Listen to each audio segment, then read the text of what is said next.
नमस्कार बंधुओं। आज हम लॉकडाउन के अपने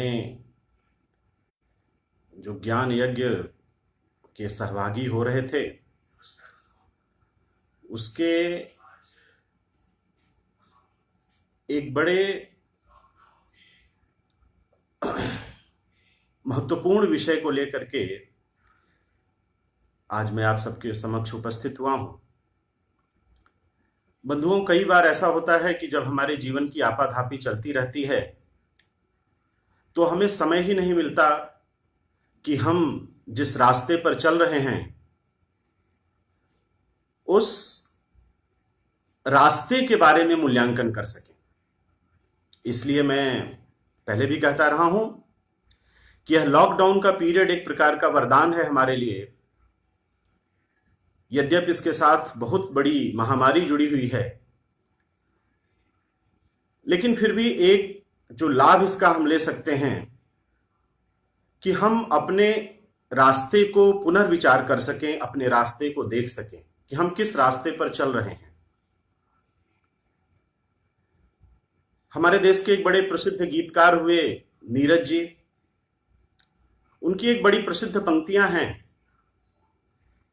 कि अब की सावन में शरारत ये मेरे साथ हुई, मेरा घर छोड़ के कुल शहर में बरसात हुई, उम्र भर होती रही गैरों से गुफ्तगू, लेकिन आज तक हमसे हमारी न मुलाकात हुई। तो इस समय में हम स्वयं से अपनी मुलाकात करने के लिए इस समय का उपयोग कर रहे हैं।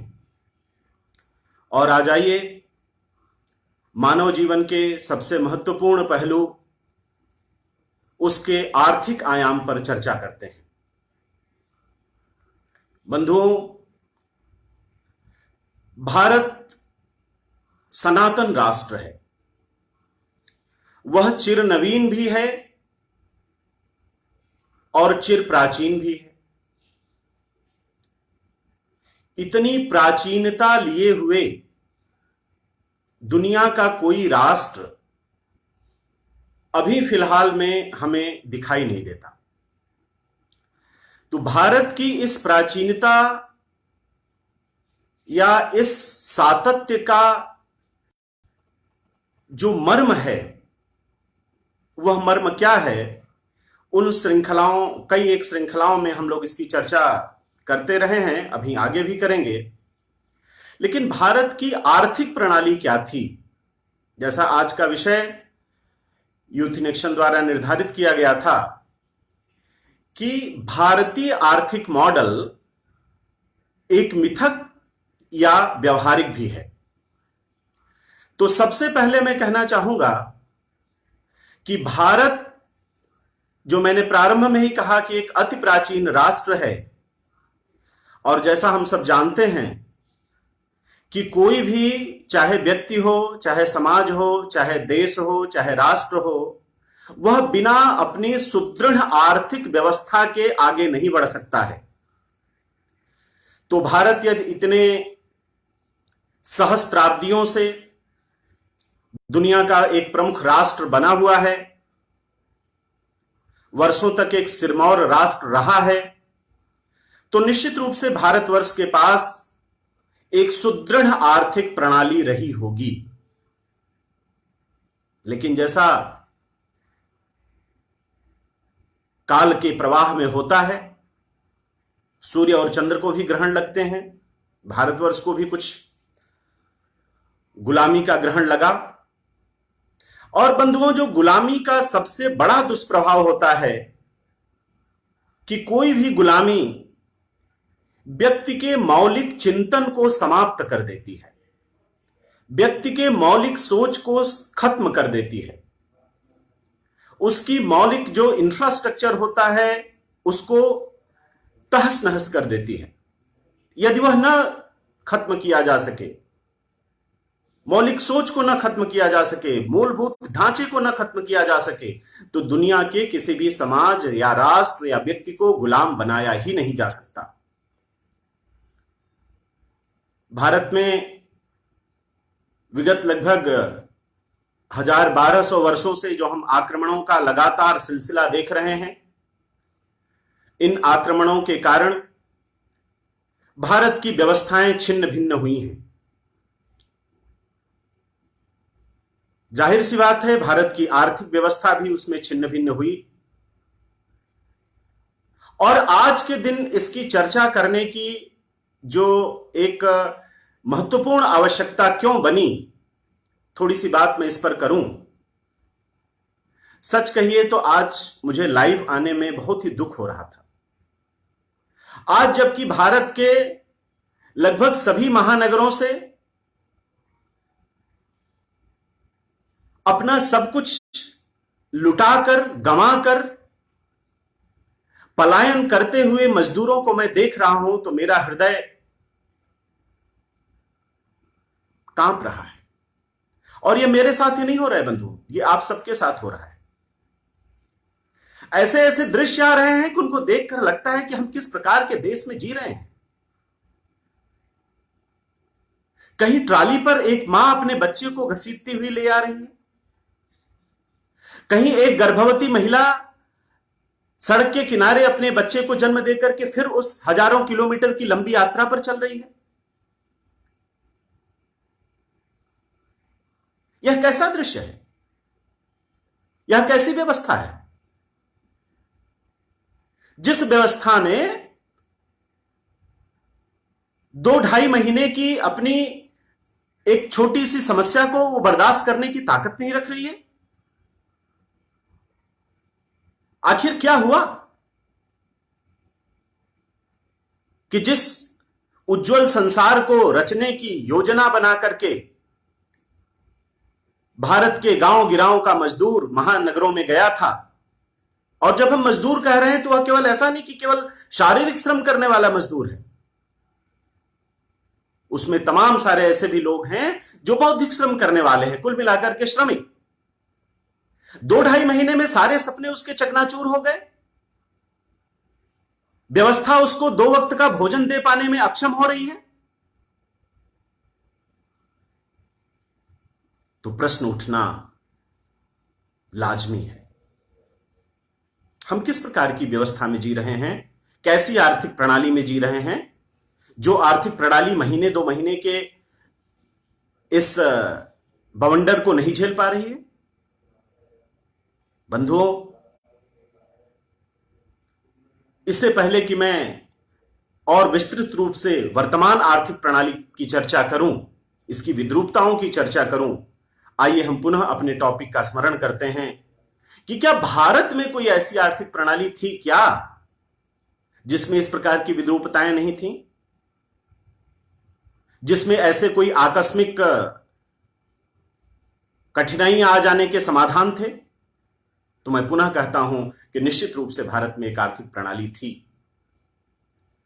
हम सब जानते हैं कि भारत एकांगी सोच का देश नहीं है। भारत की सोच बहुआयामी है। भारत जब अर्थ पर चिंतन करता है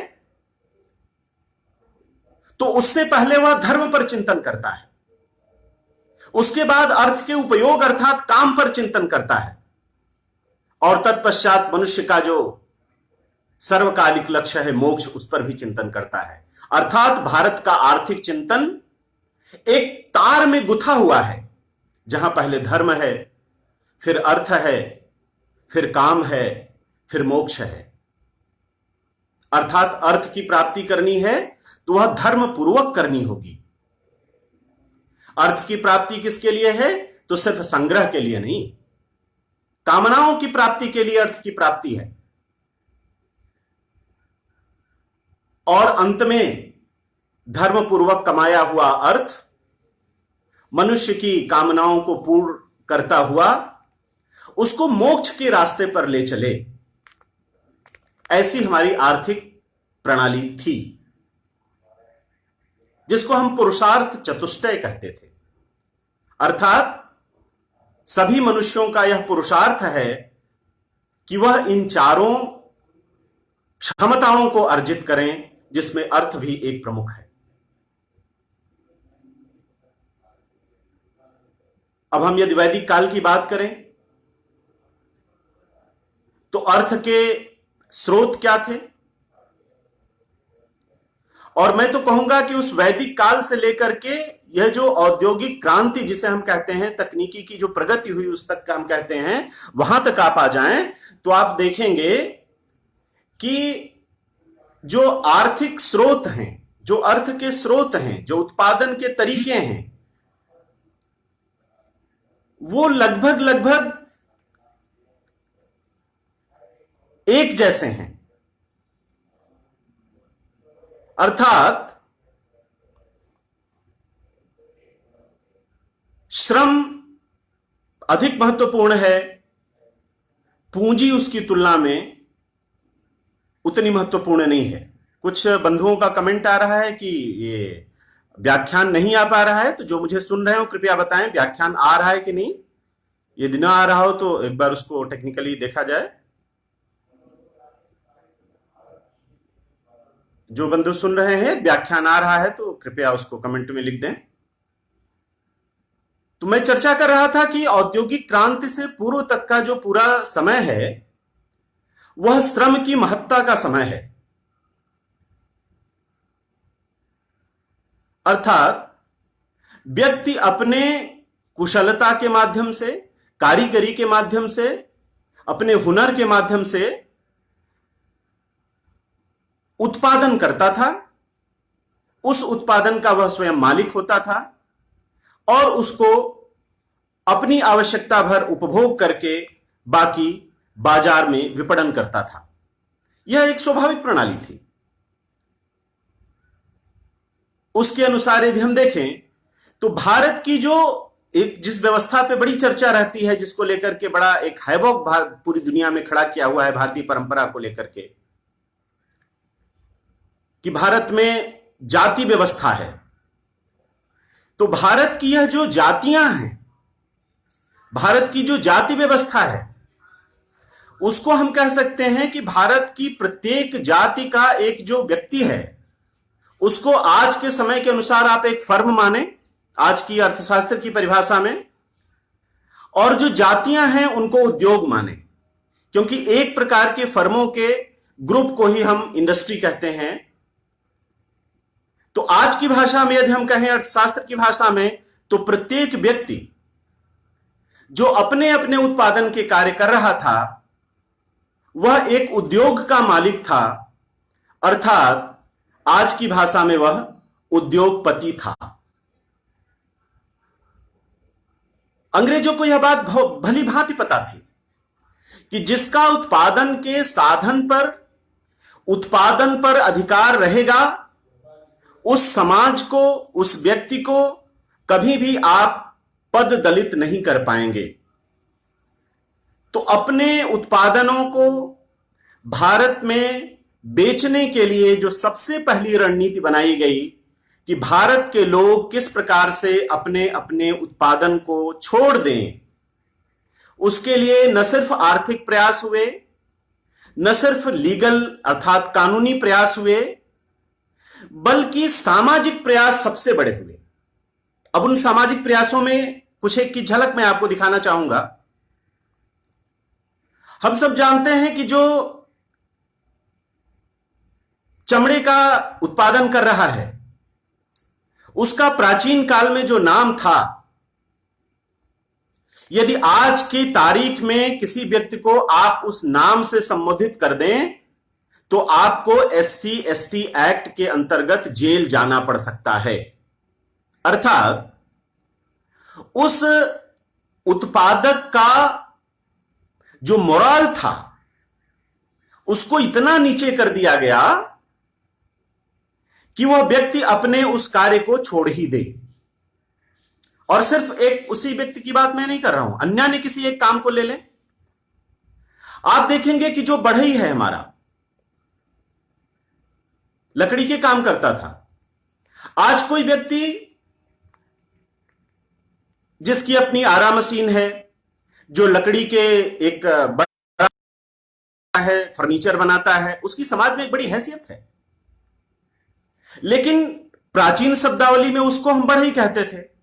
और बढ़ई शब्द को इतना अपमानित कर दिया गया कि जो लोग भी बढ़ई का काम करते थे वो उस काम को छोड़ के भाग जाए। लोहे का काम करने वाले, लोहार शब्द को इतना नीचा दिखा दिया गया कि जो लोग भी लोहे का काम करते थे, उसका उत्पादन करते थे, उसके भिन्न भिन्न हथियार बनाते थे, वो उन कामों को छोड़ करके भाग जाए। किसी भी काम को लेंगे यदि आप, जो उत्पादन के लिए होते थे और जो मानव जीवन के लिए अत्यंत आवश्यक थे, उन सभी कामों को इतना सामाजिक रूप से निकृष्ट घोषित किया गया कि भारत का जो समाज था धीरे धीरे करके अपने आप को उन उत्पादनों से उसने विलग कर लिया और ब्रिटिश कंपनियों के लिए पूरा का पूरा बाजार खाली कर दिया। वो अपना उत्पादन करें, वो अपने व्यापार करें, विपणन करें, हम केवल और केवल उपभोक्ता बन के रह गए। और इसी को आपने देखा है, जो अर्थशास्त्र की इतिहास को जानते हैं वो जानते हैं कि दादा भाई नौरोजी ने इसी को वेल्थ ड्रेन की एक सिद्धांत दे करके उसको प्रतिपादित किया कि भारत का जो संपूर्ण धन है वह किस प्रकार से ड्रेनेज होकर के और ब्रिटेन को चला जा रहा है।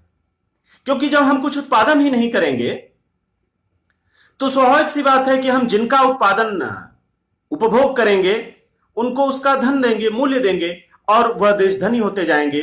और ब्रिटेन धीरे धीरे करके भारत का इस प्रकार से उसने आर्थिक शोषण किया। तो यह जो भारत की अपनी आर्थिक प्रणाली थी और सिर्फ जो उत्पादक वर्ग था उसी के साथ ऐसा हुआ, ऐसा नहीं कह सकते। अन्य वर्ग जिसको लेकर के आज समाज में बड़ी एक ब्राह्मण वर्सेस अदर्स की एक जो लड़ाई चल रही है, ब्राह्मणवाद के खांचे में पूरे भारत के समाज को बांट करके उस संघर्ष में डाला जा रहा है, उलझाया जा रहा है। जरा उन ब्राह्मणों की गति देखिए, किस बड़े भारत के धर्म ग्रंथ पढ़ने वालों को, भारत के शास्त्र पढ़ने वालों को, भारत की संस्कृत पढ़ने वालों को, भारत के आयुर्वेद पढ़ने वालों को किस हिकारत भरी नजर से देखा गया। पंडित है, पोंगा पंडित है। पंडित के आगे विशेषण ही जुड़ गया कि पंडित है तो कैसा पंडित होगा, पोंगा पंडित ही होगा। क्यों? क्योंकि ये जो भारत के धर्मशास्त्र हैं इसमें कुछ पढ़ने लायक नहीं है। जो भारत के ग्रंथ हैं इसमें कुछ ऐसा नहीं है जो ज्ञान विज्ञान वाला हो, जिसको पढ़ करके समाज में कुछ अच्छा किया जा सके। इसलिए भारत की कोई भी चीज है तो वह निकृष्ट किस्म की है। यह एक पूरी व्यवस्था बनाई गई विशेष रूप से अंग्रेजों के कालखंड में। लेकिन इसके पूर्व को यदि हम देखें तो भारत की किस प्रकार की व्यवस्था थी जिसकी मैं चर्चा कर रहा हूं। भारत की व्यवस्था में जो साम्यवादियों का आदर्श रहा, कहीं ना कहीं वह समाहित था। वह कौन सा आदर्श? कि जो वर्क होगा, कोई भी व्यक्ति जो वर्क करेगा वह अपनी कैपेसिटी के अनुसार करेगा। किसी भी व्यक्ति की सर्विस जो होगी वो उसकी नीड यानी आवश्यकता के अनुसार प्रोवाइड कराई जाएगी। लेकिन उसका जो पेमेंट है, उसका वह पेमेंट उस व्यक्ति की कैपेसिटी के अनुसार देना पड़ेगा। मैं पुनः इस बात को कहूं कि आपको जो जरूरत है उसके अनुसार आपको सुविधाएं मिलेंगी, लेकिन उस सुविधा का भुगतान आप कितना करेंगे यह आपकी क्षमता पर निर्भर रहेगा। दुनिया की बेहतर से बेहतर आर्थिक प्रणाली इसको लागू करने की तो छोड़ दीजिए, अभी इसके बारे में सोच भी नहीं पा रही है। अर्थात किसी भी सामान्य सेवा को हम ले लें, जैसे आप नाई की दुकान पर जाते हैं बाल कटवाने के लिए, तो आपकी आवश्यकता है कि आपका बाल कटे, वह पूरी होगी। लेकिन कोई जरूरी नहीं कि आपका जो पेमेंट होगा वह ठीक आपके बाद आने वाले व्यक्ति के बराबर होगा। यदि आपकी सामाजिक हैसियत, आर्थिक हैसियत अधिक है तो आपको अधिक पेमेंट देना पड़ेगा। आपके ठीक बाद आने वाले की सामाजिक हैसियत कम है तो उसको कम पेमेंट देना पड़ेगा। और बंधु, यह मैं कोई कल्पना की बात नहीं कह रहा हूं, यह मैं पुस्तकों की बात नहीं कह रहा हूं। यह ज्यादातर हमारी पीढ़ी के थोड़ा एक पीढ़ी पहले आप देखें, या कई बार जो लोग गांव में रहे हैं इस व्यवस्था को आपने देखा है। एक मैं अपना व्यक्तिगत उदाहरण आपको बताता हूं। मेरे पिताजी सरकारी नौकरी में थे। उसके कारण से कक्षा 9वीं के बाद हम लोग पढ़ने के लिए शहर में चले गए। स्वाभाविक सी बात है कि जब पूरा बरसात का टाइम होता था तो शायद मेरे परिवार में इक्का दुक्का लोग ही होते रहे होंगे जो कभी नाव से नदी पार करते थे, यानी लगभग नहीं के बराबर। पिताजी बाहर थे, मैं भी बाहर था, और कोई ऐसा जो घर की महिलाएं थी उनको कोई आवश्यकता नहीं थी इस प्रकार से नदी पार करके जाने की। लेकिन मैं जब छुट्टियों में आता था दशहरे की, तो मैं क्या देखता था कि जो गांव के नदी का नाविक है वो पर्याप्त मात्रा में अनाज हमारे घर से ले जा रहा है। उससे भी ज्यादा जो लोग नित्य प्रति उस नदी को पार करके किसी न किसी कारणवश बाजार जाते थे या अन्य किसी काम से दूसरे गांव को जाते थे। आज की आर्थिक व्यवस्था में देखेंगे तो आपको अन्याय लगेगा, लेकिन भारत की प्रणाली में यह अन्याय नहीं था।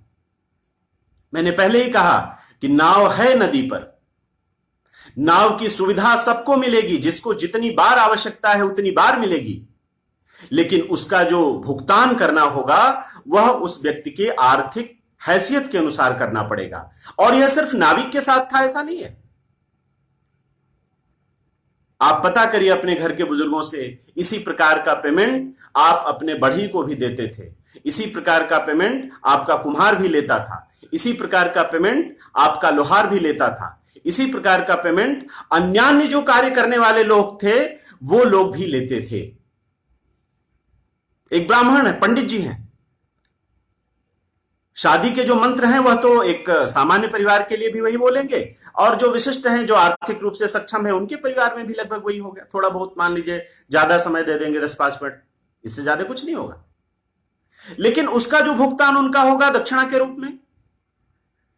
यदि जजमान आर्थिक रूप से मजबूत है तो उसी का हो सकता है वह पर्याप्त मात्रा में दान दक्षिणा ले, लेकिन यह जजमान आर्थिक रूप से कमजोर है तो बहुत ही थोड़ी धनराशि में ही, केवल एक प्रतीक स्वरूप ही लेकर के उसका भी शादी ब्याह अन्यान्य संस्कार वो कराएंगे। यह थी भारत की आर्थिक प्रणाली। इसको और बड़े व्यापक फलक पर हम देख सकते हैं। पुनः इसको हम आज की परिभाषा में देखें, आज की आर्थिक परिभाषा में देखें, तो जितनी आपकी आवश्यकता है उसके अनुसार आपको सेवाएं मिलेंगी, और जितनी आपकी कैपेसिटी है उसके अनुसार आपको पेमेंट देना पड़ेगा। यह आदर्श न तो आज पूंजीवादी व्यवस्था में दिखाई देता है और न ही साम्यवादी व्यवस्था में दिखाई देता है।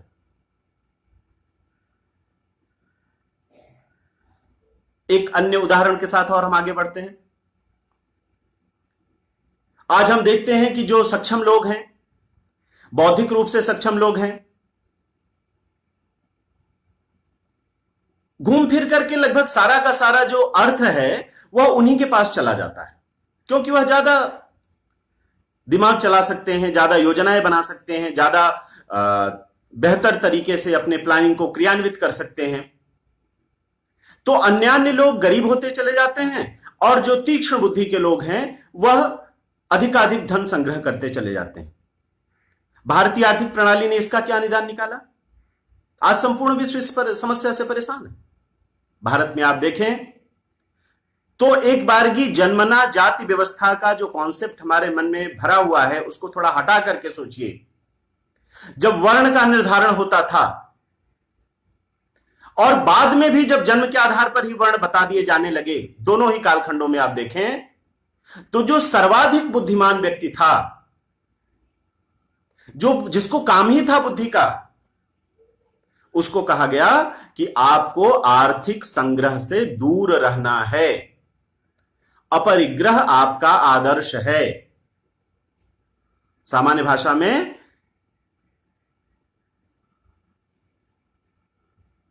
क्या उसके लिए आदर्श निश्चित किया गया अर्थ के संबंध में?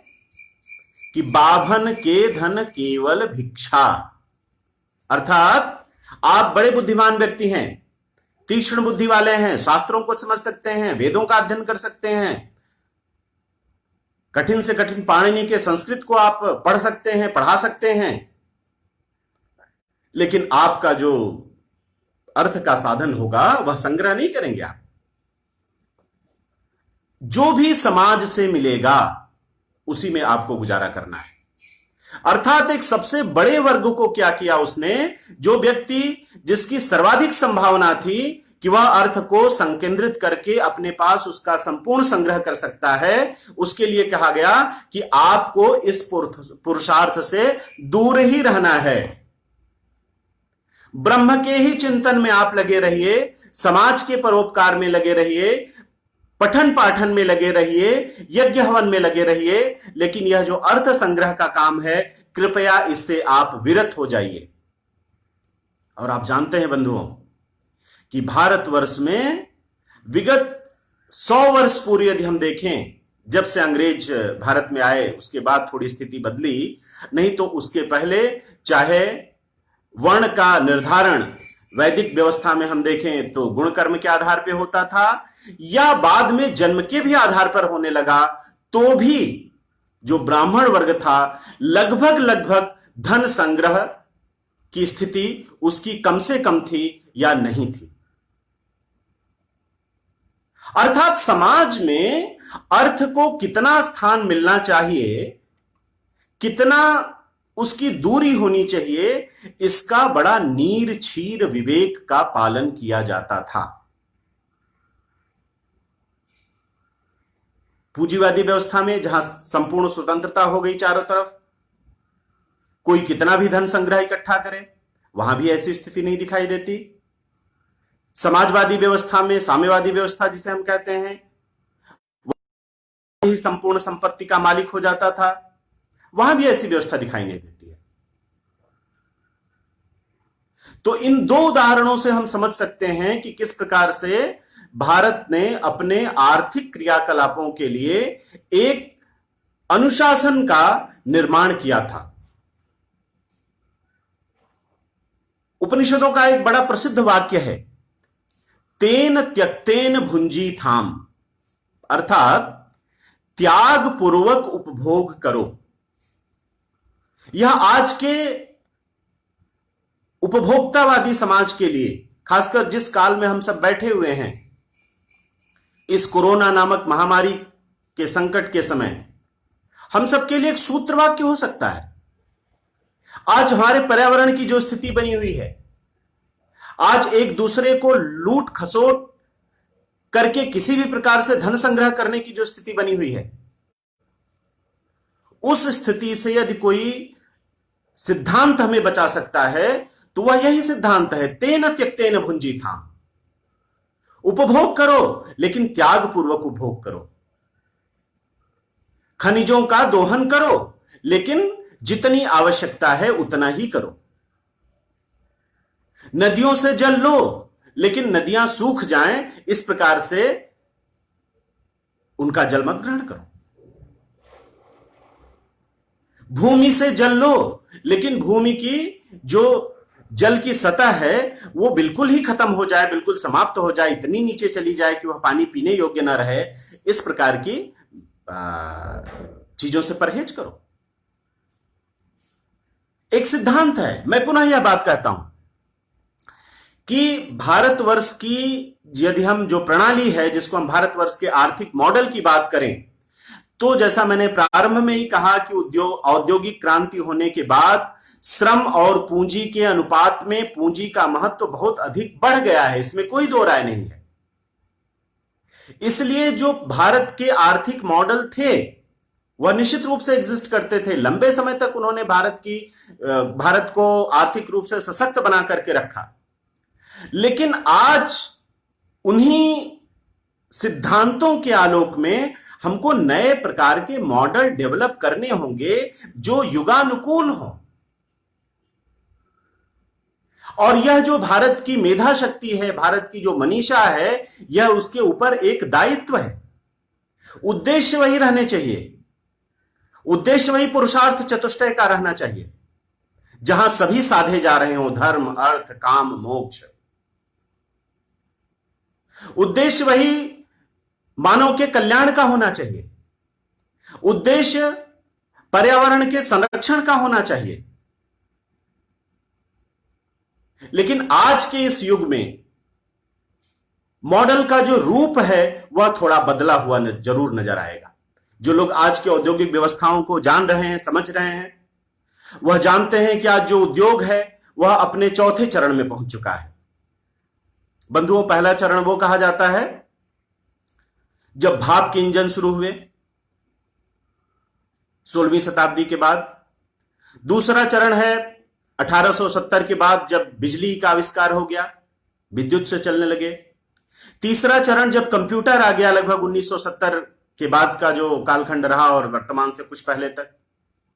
लेकिन आज का जो चरण है उद्योग का, वह आर्टिफिशियल इंटेलिजेंस का चरण आ गया है, जहां मशीनें खुद ही साइबर स्पेस के माध्यम से, इंटरनेट कनेक्टिविटी के माध्यम से स्वयं आपस में बातचीत करके उत्पादन को करेंगी। ऐसे समय में उन सोफिस्टिकेटेड मशीनों का उत्पादन निश्चित रूप से क्वालिटी में बेहतर हो सकता है, उनका पैकेजिंग बेहतर हो सकती है, हो सकता है गुणवत्ता भी बेहतर हो जाए। लेकिन जो मूलभूत प्रश्न है कि आर्टिफिशियल इंटेलिजेंस के माध्यम प्रणाली चलेगी, उद्योग चलेंगे, तो उसमें तो संपूर्ण मानव समाज के लिए रोजगार की व्यवस्था नहीं हो पाएगी। उसका इन्वॉल्वमेंट कहां होगा? लोक कल्याण की बात कहां जाएगी? यह एक संघर्ष है, जिस संघर्ष को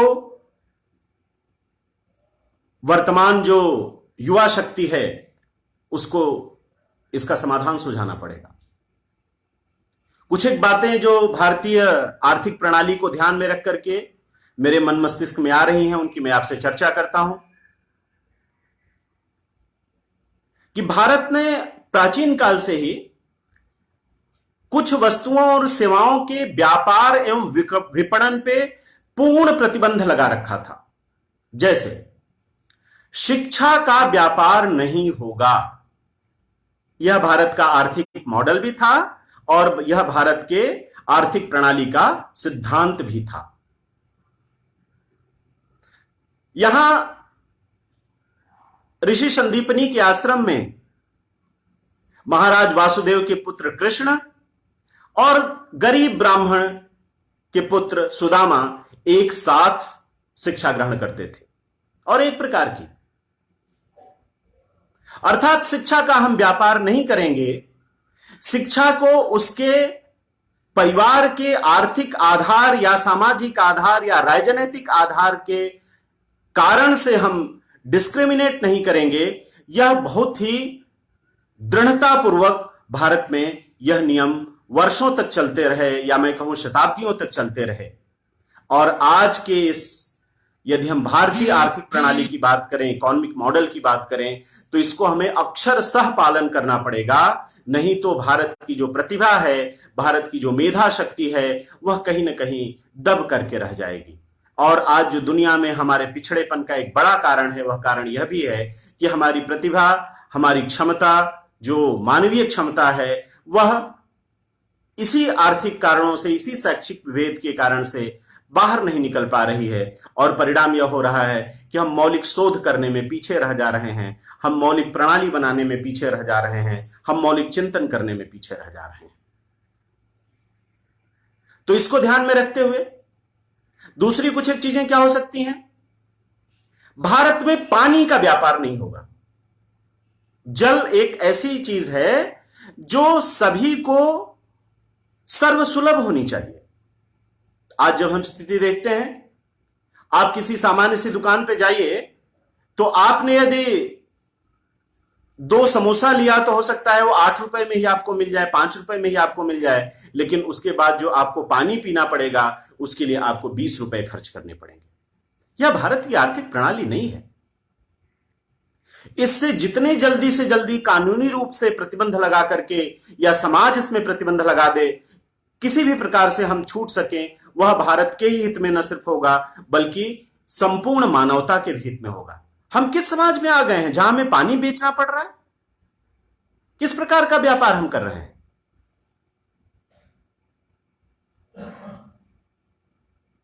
एक और बात की तरफ आपका ध्यान दिलाना चाहता हूं। जो स्वास्थ्य है, वह स्वास्थ्य सर्वसुलभ होना चाहिए। लेकिन कई बार हम स्वास्थ्य और अस्पताल को एक दूसरे का पर्याय मान लेते हैं। वास्तव में अस्पताल तो बीमारी से छुटकारा पाने के लिए होते हैं। स्वास्थ्य तो बीमारी से बहुत आगे की चीज है, बहुत उसके बड़े आयाम हैं। तो स्वास्थ्य की जो सुविधाएं हैं, वह स्वास्थ्य की सुविधाएं सर्वसुलभ कैसे हों, इसकी चिंता प्राचीन काल से ही भारत में होती रही है। और आज भी यदि हम भारतीय आर्थिक मॉडल को अपनाना चाहते हैं तो उसको इसमें शामिल करना पड़ेगा। बिना स्वास्थ्य और बिना चिकित्सा तथा जो अत्यंत आवश्यक वस्तुएं हैं मानव जीवन के लिए, जैसे जल की मैंने बात की, उनकी जब तक सर्वसुलभता नहीं होगी तब तक हम किसी आर्थिक मॉडल की तरफ जो भारतीय हो, जो विशुद्ध रूप से भारतीय हो, उसकी तरफ हम बढ़ रहे हैं, ऐसा हम नहीं कह सकते। नारों से कुछ नहीं होता बंधुओं।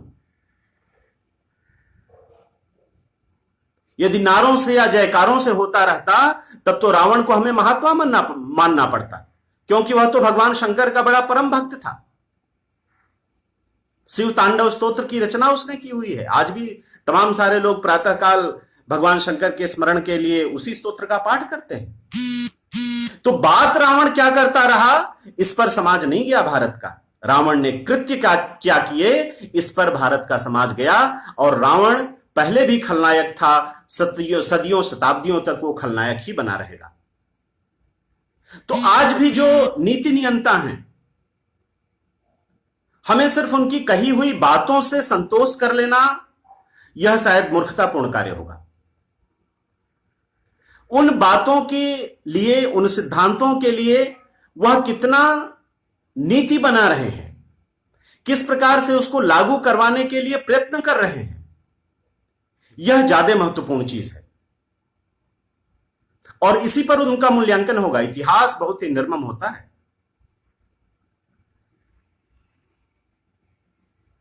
भारत की आर्थिक प्रणाली में समाज का बड़ा महत्वपूर्ण योगदान था।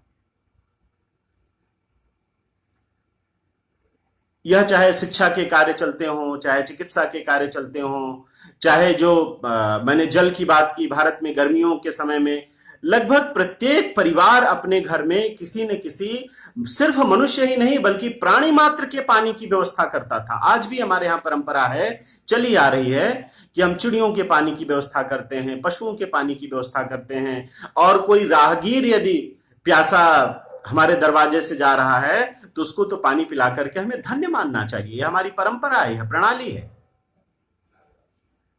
लेकिन विगत कई दशकों में, खासकर यह जो नई औद्योगिक क्रांति के बाद का जो संपूर्ण समाज बना, जिसने यूरोपीय सिद्धांतों को अपना एक आदर्श बनाया, उस प्रणाली में यह बात दिखाई नहीं देती। प्रत्येक वस्तु को व्यापार से जोड़ना, यह उनकी आदत बन गई। यह भारतीय परंपरा नहीं है। लेकिन अब क्या करें? दो ही रास्ते हैं। या तो समाज खड़ा होकर के इनकी जिम्मेदारी ले,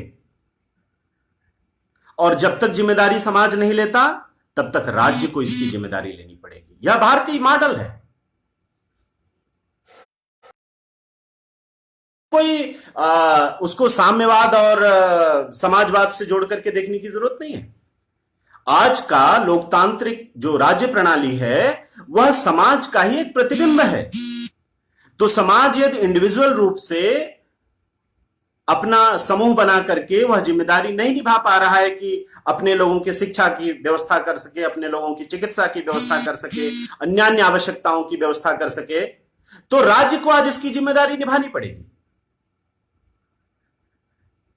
यह न सिर्फ हिंदू परंपरा के अनुसार होगा, भारतीय परंपरा के अनुसार होगा, बल्कि लोक कल्याण के भी हित में होगा। अभी जिस प्रकार से मजदूरों का पलायन पूरे देश में चल रहा है, उसने हम सबको इस प्रणाली पर जो चल रही थी हमारी, जिसको हम तथाकथित मिश्रित अर्थव्यवस्था कहते हैं, उस पर सोचने के लिए हमको विवश किया है कि क्या उत्पादन के उन्हीं प्रकार के तरीकों को हम अपनाएं जिसमें सारा का सारा उत्पादन का संकेंद्रण महानगरों में हो जाता है। फलस्वरूप वहां न सिर्फ अर्थ शक्ति इकट्ठी होती है, बल्कि जनशक्ति भी वहीं इकट्ठी हो जाती है, और किसी भी प्रकार की समस्या के आने पर क्या हैवॉक क्रिएट हो सकता है, वह आज हम भारत की सड़कों पर देख रहे हैं। आज यह समय है, और माननीय प्रधानमंत्री जी ने बहुत सही निर्णय लिया है कि हम आत्मनिर्भरता की तरफ देखें। अर्थशास्त्रीय बहसों की यदि हम बात करेंगे तो शायद ऐसा हो सकता है कि लोग कहें कि इसमें अभी तो सरकार किसी और दिशा में जा रही थी, 100% एफडीआई कर रही थी हर क्षेत्रों में, और अचानक से आज ये स्वदेशी की बात होने लगी, अचानक से आज ये आत्मनिर्भरता की बात होने लगी। ये कैसे चलेगा? तो इसमें मैं सिर्फ यह कहना चाहूंगा कि सुबह का भूला यदि शाम को भी घर वापस लौट आए तो उसको भूला नहीं कहते। अभी बिल्कुल भी देर नहीं हुई है। भारत का मन, भारत का के व्यक्ति का शरीर शारीरिक श्रम करके उत्पादन करने के लिए उसकी मनस्थिति तैयार है। उसको सिर्फ एक मौका देने की आवश्यकता है। जैसा मैंने प्रारंभ में ही कहा कि भारत के जो उत्पादक वर्ग थे, जिनको जातियों के नाम से आज जाना जाता है, वह अपने आप में एक उद्योगपति थे, और उनके अंदर उस भावना को जगाने की आवश्यकता है कि आप किसी के गुलाम बन करके, किसी के कंपनी के, फर्म के लेबर बन करके, कर्मचारी बन करके क्यों काम करना चाहते हैं? आप स्वयं का अपना उत्पादन करिए, लोकल के लिए वोकल बनिए। बात बहुत ही छोटी है, लेकिन इसके अर्थ, इसके मर्म बहुत गहरे हैं। इस समय हम सबका यह दायित्व बन जाता है कि भले ही विपदा काल में ही प्रधानमंत्री जी ने किसी, बहुत हम कहना चाहें तो कह दें लाचारी वश ही यह अभियान ले लिया है, लेकिन यह देश के हित में है, यह मानवता के हित में है, यह मनुष्य की गरिमा को प्रस्थापित करने वाला है। महात्मा गांधी इसी बात को लगातार समझाते रहे अपने तत्कालीन कांग्रेस के बड़े नेताओं को, लेकिन उनको नहीं समझ में आई ये बात। आज शायद नियति पुनः इस बात को हमें समझाने की कोशिश कर रही है। आज से 70 साल 72 साल पहले हम चूक गए थे, आज हम फिर न चूकें, और इस मानवीय श्रम की गरिमा के साथ भारत का उत्पादन कैसे हो, उस उत्पादन की प्रणाली की तरफ वापस लौटें। यह समय की आवश्यकता है। लेकिन इसके बहुत खतरे भी हैं। सबसे बड़ा खतरा तो जैसा मैंने कहा कि जब भी आप प्रणाली की बात करते हैं तो आपको एक्सपर्ट्स चाहिए, मॉडल बनाना है। लेकिन हमारे जो एक्सपर्ट्स हैं, आज के एकेडमिक एक्सपर्ट्स हैं, वो इस पर चिंतन ही नहीं करना चाहेंगे। क्यों नहीं करना चाहेंगे? क्योंकि वह जो हिंदू प्रणाली की बातें हैं वह तो संस्कृत के ग्रंथों में लिखी हुई हैं, और उनको बताया गया है कि संस्कृत में जो कुछ भी लिखा हुआ है वह रिलीजियस टेक्स्ट है, उसको नहीं पढ़ना है, नहीं तो सेकुलरिज्म प्रभावित हो जाएगा। तो इस सेकुलरिज्म के इस भ्रांत अवधारणा से बाहर निकल करके, चाहे वेदों का अध्ययन करना पड़े, चाहे आरण्य ग्रंथों का अध्ययन करना पड़े, चाहे अन्य तमाम जो उस समय के विद्वान हुए हैं उनका अध्ययन करना पड़े, उनको समझ करके, पढ़ करके आज के युगानुकूल हिंदू आर्थिक प्रणाली को, बार ये शब्द मैं इसलिए कह रहा हूं क्योंकि यह एक सांस्कृतिक व्यवस्था है, उस प्रणाली को हमें स्वीकार करना पड़ेगा। तभी जाकर के इस जो समस्या है उस समस्या से हम बाहर निकल पाएंगे।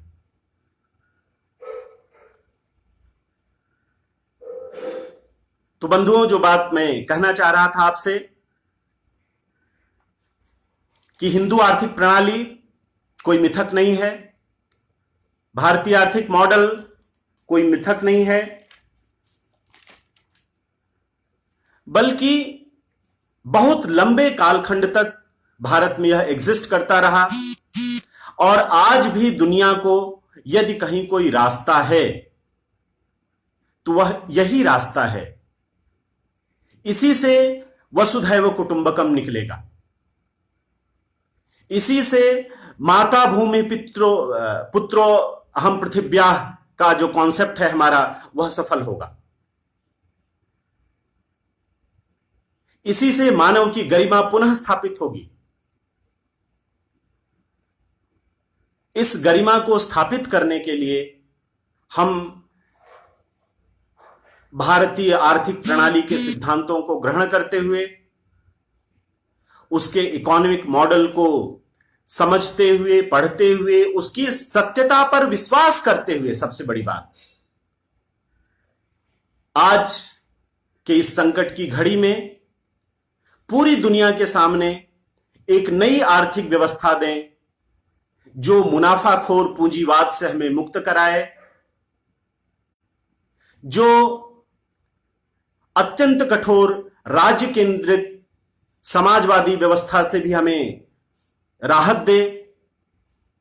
उस तीसरे रास्ते की तरफ आइए हम चलते हैं, लेकिन यह रास्ता बहुत ईमानदार होना चाहिए। यह रास्ता कहां से निकलेगा? इस रास्ते के निर्माता कौन होंगे? आप किसी भी स्थापित चेहरे से मत उम्मीद करिए। इस रास्ते का निर्माण भारत के हाशिए पर खड़ा हुआ युवा वर्ग कर सकता है। स्थापित एकेडमिशियंस नहीं कर सकते। वो तो एडम स्मिथ से लेकर के, कीन्स से लेकर के, माल्थस से के ही सिद्धांतों में इतने उलझे हुए हैं कि उनको ये बातें निरी बकवास लगेंगी। आप किसी से भी इस पर चर्चा करके बात कर लीजिए, देख लीजिए, वो कहे क्या पागलपन की बात है, तो ऐसा संभव ही नहीं है। कहीं ऐसा होता है कि किसी व्यक्ति को उसकी आवश्यकता के अनुसार सेवाएं दी जाएं और जितनी उसकी कैपेसिटी हो उसके अनुसार पेमेंट लिया जाए? कहीं पॉसिबल है?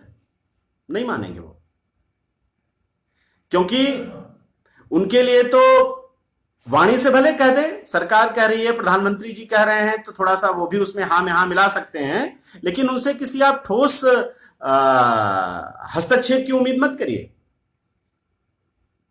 उनकी बात को वसीम बरेलवी के शब्दों में मैं कहूं, शैलेश जी सुन रहे हैं, मुझे बरेली के हैं, वो ज्यादा बेहतर समझेंगे कि ऐसे रिश्ते का भरम रखना कोई खेल नहीं, ऐसे रिश्ते का भरम रखना कोई खेल नहीं, तेरा होना भी नहीं और तेरा कहलाना भी। तो आज के जो बौद्धिक लोग मिलेंगे वो कुछ इसी प्रकार के होंगे कि बात तो वो स्वदेशी की करते होंगे, लेकिन स्वदेशी में आस्था नहीं होगी। उनकी आस्था हो या ना हो बंधुओं, लेकिन हमें इस युवा पीढ़ी को, भारत के जो आज भी ग्रामीण समाज का जो उत्पादक वर्ग है, उसको खड़े होकर के इस प्रणाली के आधार पर भारत का निर्माण पुनः करना होगा, जो सिर्फ भारत को ही नहीं बल्कि पूरी दुनिया को एक रास्ता दिखाएगा। मेरी कोई इन विषयों में बहुत एक्सपर्टाइज नहीं है, थोड़ी बहुत जो मेरी अपनी समझ थी उसके अनुसार मैंने अपनी बात कही है। आपके मन में यदि कोई प्रश्न हो तो आप उनको यहां कमेंट बॉक्स में कर सकते हैं। मैं पुनः कोशिश करूंगा, या अन्य जो इसके आगे आने वाले हमारे वक्ता होंगे वो कोशिश करेंगे कि आपके इन प्रश्नों का जवाब दिया जा सके। हमारा सिर्फ एक सार्थक छोटा सा प्रयास यही है कि हम भारतीय परंपरा के आलोक में, भारतीय शास्त्रों के आलोक में नए भारत का निर्माण किस प्रकार से कर सकें, उसमें हमारी अपनी समझ क्या कहती है, इन बातों को सिर्फ आपके सामने रखें, ताकि भारत के जन समूह में इसका गहन विचार विमर्श हो और एक सही मॉडल निकल करके आए जो भारत को परम वैभव तक लेकर के जाए, जैसा हम सब बहुत सारे जो राष्ट्रवादी युवा हैं उनकी आकांक्षा रहती है। इन्हीं शब्दों के साथ मैं आप सबको बहुत बहुत धन्यवाद देता हूं कि ऐसे मुझ जैसे कम जानकार व्यक्ति को भी आपने इतने कठिन विषय पर बहुत देर तक सुना। बहुत बहुत धन्यवाद।